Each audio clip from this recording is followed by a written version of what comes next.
Mayor, alam kong marami kang kilalang malalaking negosyante.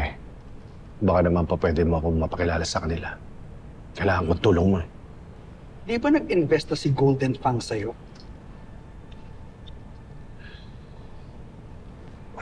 That's the problem. Nag-back out na sila.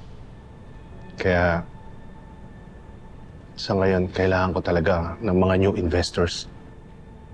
Rendon, I strongly suggest na tigilan niyo muna tong project na to. Mainit pang mga mata ng tao sa inyo. Let's just talk about this sa second term ko. Well, I guess we're done here. We're not done here yet, Mayor.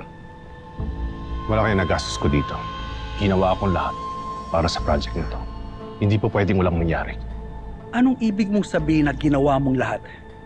Don't tell me, Rendo, na may kinalaman ka sa sunog na nangyari.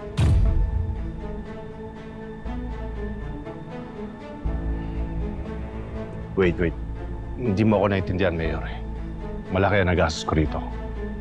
Sayang naman yun na-invest ko sa Riles.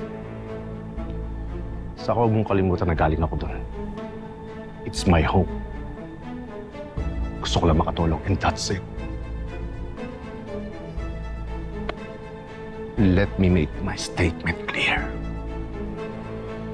Ginagawa ko ito para sa ikaw unlad ng mga tao sa Riles. Mga butante mo. Ni minsan, hindi sumagi sa isip ko na saktan sila.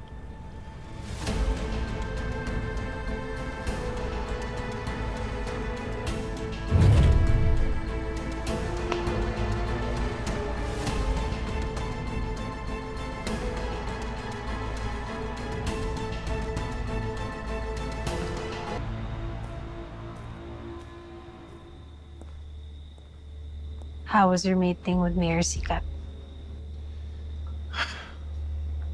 Ayaw magbigay ng pera ni Mayor Sikat. Walang silbi. Well, we have a guest.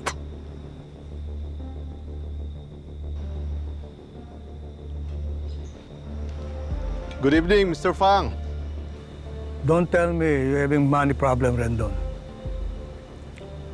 So, meaning, hindi mo pa ibabalik ang pera ko?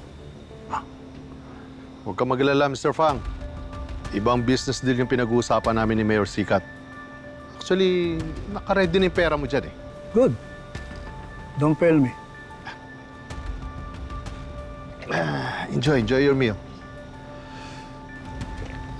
How's your day? Business is good.